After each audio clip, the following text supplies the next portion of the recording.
Mesdames et messieurs, merci de nous recevoir une fois de plus chez vous. Avec vous, nous recevons Madame Pépessi Ogulu-Guindé, médiatrice de la paix. Bonjour Madame Ogulu-Guindé. Bonjour Monsieur Tsanga. Merci déjà de nous recevoir chez vous. Avec vous, on va aborder le sujet sur la culture de la paix. Mais bien avant de rentrer dans le vif du sujet, par rapport à la biennale régionale qui a eu à Kinshasa du 14 au 15 octobre dernier, nous voulons savoir, quand on parle de la culture de la paix, qu'est-ce qu'on y met? Merci déjà de l'opportunité que vous m'offrez de partager l'expérience de cette conférence de haut niveau qui a eu lieu les 14 et 15 octobre 2022 à Kinshasa et dans le cadre de la biennale qui, elle, va du 11 au 23 octobre. Cette conférence de haut niveau avait pour principal objectif de faire le point des 20 ans de l'architecture de paix et sécurité en Afrique centrale. Et également, ça s'inscrit dans le mandat du président de la RDC, son Excellence Félix Tshisekedi, qui a placé son mandat en termes de focus sur la sécurité humaine, puisqu'il est le président en exercice de la CEAC. Et pour le compte de la société civile gabonaise, j'ai été invitée pour parler du rôle des femmes, justement, dans la question de la culture de la paix et la prévention des conflits, la résolution. Un autre jeune également de la société civile gabonaise, M. Andine Tingui. Voilà. Donc la culture de la paix ne doit pas être conçue comme une absence de guerre. Le conflit est inhérent à la nature humaine et nous avons principalement deux types de conflits, les conflits latents et les conflits armés. Et la culture de la paix s'inscrit davantage dans la dynamique de la prévention des conflits. Comment c'était le président Houphouët-Boigny qui disait que c'est dans les esprits que naissent les conflits. Et c'est dans les esprits qu'il faut agir. Donc, il faut éduquer les populations. Il faut les accompagner également en répondant à leurs besoins prioritaires. Voilà pourquoi la sécurité humaine, donc tout ce qui est éducation, santé, accès aux services sociaux de base, sont des éléments très très importants pour éviter qu'un conflit armé ne dégénère qu'un conflit latent, autant pour moi, ne dégénère en conflit armé. Donc la culture de la paix, c'est cette interpellation de toutes les parties prenantes, qu'il s'agit des gouvernants, des populations, à œuvrer en faveur de la paix. Et les éléments structurels des conflits, donc les racines, lorsqu'on a étudié tous les conflits, on se rend bien compte que tout ce qui est discrimination, tout ce qui est frustration, tout ce qui est non-accès aux services sociaux de base alimente souvent des conflits qui peuvent justement dégénérer en conflits armés. Tout à l'heure, vous parliez qu'il faudrait l'implication plus des jeunes et des femmes dans ce processus, parce qu'on constate le plus souvent que c'est la jeunesse qui en pâtit lorsqu'il y a des conflits, surtout après les résultats des élections présidentielles. Est-ce qu'il y a lieu de faire cette promotion de sensibilisation au Gabon? Nous sommes à 1 an des élections présidentielles. Est-ce que votre structure a prévu des campagnes allant dans ce sens? Absolument. Nous avons commencé à travailler depuis longtemps, déjà en tant que point focal de la coalition des organisations de la société civile pour la prévention des conflits et la paix en Afrique centrale. Nous travaillons auprès des populations. La sensibilisation, oui, parce qu'il faut vraiment que les femmes et les jeunes soient conscients du rôle qu'ils doivent jouer, mais également nous faisons le plaidoyer pour que les gouvernants répondent à ces besoins prioritaires. Donc c'est vraiment des actions concertées pour que les pouvoirs publics tiennent compte des besoins primaires des populations, la santé, l'éducation, l'accès au logement, tout ce qui est discrimination. Il faut vraiment y veiller parce que c'est de là que, vous voyez, le taux de chômage du côté de la jeunesse est vraiment un danger pour la paix.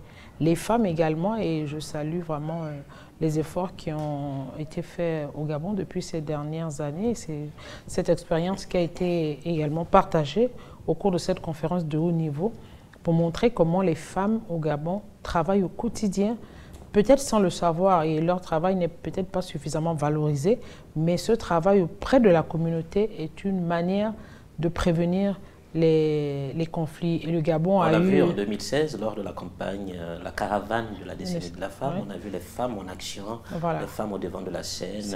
Est-ce que vous avez le sentiment que tout ce que ces femmes ont eu à faire, ça a été pris en compte Oui, on peut le dire dans le cadre déjà des réformes concernant le droit de la famille, ça c'est vrai.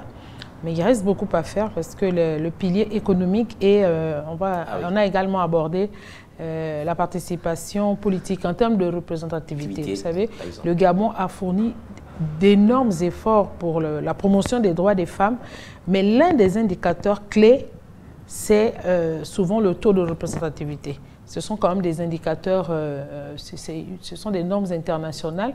Et malheureusement, le Gabon, nous sommes vraiment à moins de 20%. Peut-être on espère que les années à venir, être comme le Rwanda. C'est vraiment cet objectif-là de dire qu'il faut davantage que les femmes soient présentes dans les instances décisionnelles parce que les femmes, c'est le quotidien.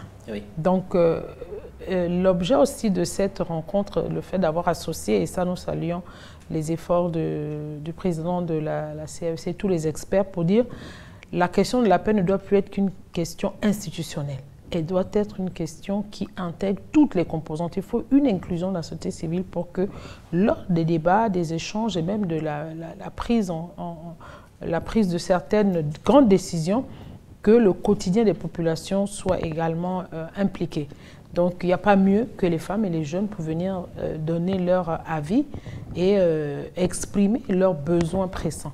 Donc ça, c'est un appel que nous avons lancé. Il y a eu une déclaration qui a été lue pour que la question de la sécurité humaine soit au centre de toutes les décisions qui seront prises. Et à 1 an des élections au Gabon, nous sommes conscients qu'il faut qu'on fasse ce travail de proximité, de sensibilisation, d'éducation, mais également de plaidoyer auprès des gouvernants pour apporter des solutions concrètes. Donc le pilier économique reste à pourvoir et le pilier de la représentativité des femmes au sein des parlements. Parce que c'est là-bas qu'on prend les textes et si elles y sont, elles peuvent influencer davantage le processus qui a bien démarré. La mère de l'humanité. Parlons de la culture de la paix. Est-ce que vous avez le sentiment qu'au Gabon, cette culture est promue? Oui, bon, elle est promue déjà. Il faut savoir que on retrouve cette culture même déjà dans les germes de la société africaine. C'est ce qui a été rappelé à travers notre patrimoine culturel, les notions de dialogue, de cohésion. Voilà, il y avait des cadres. Voilà. L'idée aussi, c'est de valoriser ces méthodes endogènes. Voilà, le dialogue. Discuter, trouver des solutions. Absolument, absolument. C'est important.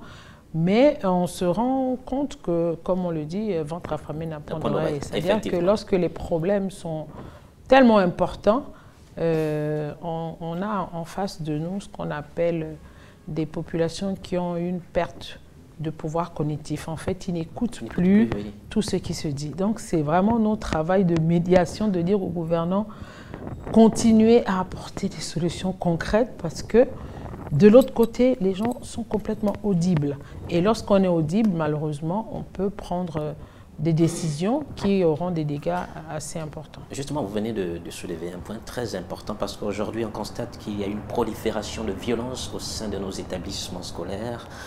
Est-ce que les enseignants, les pédagogues font véritablement un grand travail à ce niveau, un travail de sensibilisation?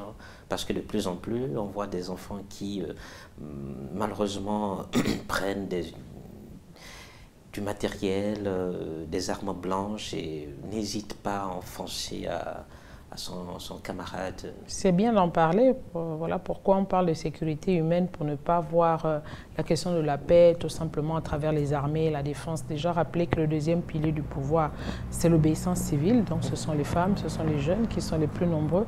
Et il faut aller rechercher dans le cadre de l'arbre à problème. Ce phénomène est très très profond. Il parle même de la famille. Il parle de la famille et nous avons travaillé en 2016 lors de la crise post-électorale on n'en parle pas assez, mais les femmes qui élèvent seules les enfants, donc les familles monoparentales, c'est un problème. C'est un gros problème et il n'y a aucun dispositif aujourd'hui qui accompagne ces femmes-là. C'est-à-dire que ces femmes n'ont pas toute l'autorité, ce sont des mamans, elles ne sont pas des papas.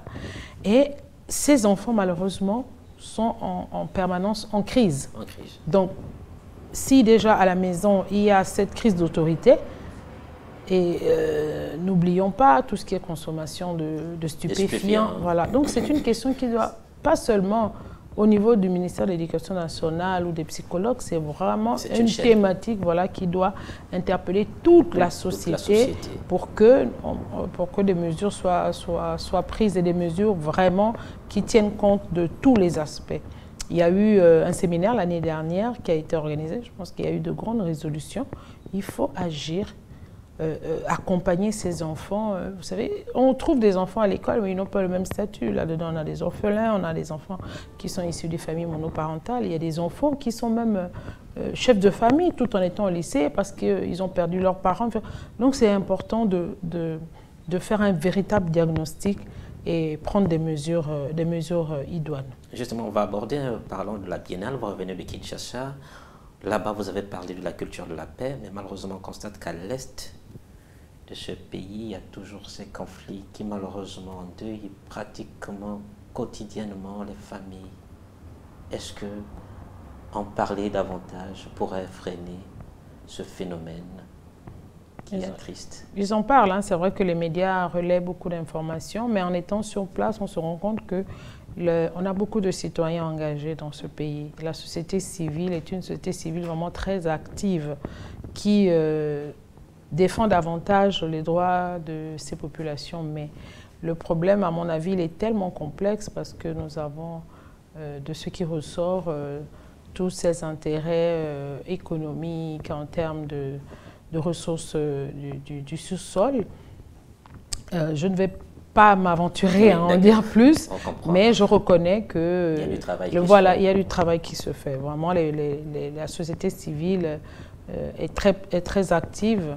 Et elle fait de son mieux. Les gouvernants aussi. Hein, et puis, il faut savoir que c'est un pays immense. Hein, donc, les défis, les enjeux sont très... Voilà, un pays continent, comme vous le dites. Donc, mais les leçons restent les mêmes. Accompagner les populations, répondre véritablement à leurs besoins et ensemble, vraiment avoir toujours à l'idée, vous savez, dans les questions de paix, il ne faut rien négliger. Vous avez parlé des violences en milieu scolaire, ce sont des indicateurs importants que la paix est menacée. Alors, Madame Ogul-Guendé, à quelques mois des élections présidentielles, non seulement des élections présidentielles, des élections municipales, des élections législatives, comment peut-on cultiver la paix pour que notre pays ne connaisse plus ce qu'il a connu en 2009, ce qu'il a connu en 2016? Bon, c'est déjà un message à l'endroit des gouvernants, c'est de développer l'écoute active. C'est très, très important. Vous savez, lorsque vous apportez, vous témoignez de la considération à l'individu, c'est déjà un pas. Donc la culture, vraiment, l'écoute active, la culture du dialogue. Et du côté des populations, en tant que médiatrice, rappelez toujours qu'il vaut mieux ne jamais franchir le pas du conflit armé, parce que l'expérience nous montre, on voit certains cas de pays de la sous-région qui, 20-30 ans après, ne se sont pas relevés parce que ça a été un cycle infernal. Donc, des deux parties, des citoyens d'utiliser les canaux, hein, il y a des canaux qui existent comme le plaidoyer pour présenter aux gouvernants les préoccupations afin d'influencer les décisions ou les législations, et des gouvernants un peu plus de proximité, un peu plus d'écoute. On sait que le chantier est vaste, mais plus d'écoute et plus de solutions concrètes, parce que la Covid, et nous vivons là l'inflation due à la crise de l'Ukraine.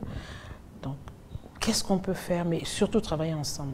Je pense que le défi aussi du Gabon, c'est l'inclusion. Il faut inclure toutes les composantes de la société, travailler ensemble, se parler régulièrement. Parfois, les populations, elles ont besoin juste de peu. Donc, c'est important qu'il y ait vraiment l'inclusion dans la gouvernance aussi. La gouvernance du Gabon doit être davantage inclusive. Il faut que la société civile soit considérée comme un partenaire au développement et soit associée à tous les stades vraiment de la gouvernance, que ce soit au niveau local et au niveau national. Et donc, nous espérons, parce que le président de la République avait pris cet engagement à Washington en 2014, d'intégrer la société civile et même d'adhérer à l'initiative pour un gouvernement ouvert qui, en fait, traduit de façon institutionnelle le travail de collaboration qu'il y a à faire entre les gouvernants et la société civile, qui est en fait la société des citoyens. Mesdames et messieurs, vous l'avez si bien compris, être humain, c'est travailler ensemble pour trouver des solutions durables. Avec Madame Pépécy Ogluguende, nous avons parlé de la culture de la paix en Afrique centrale. Merci de nous avoir suivis. À la prochaine.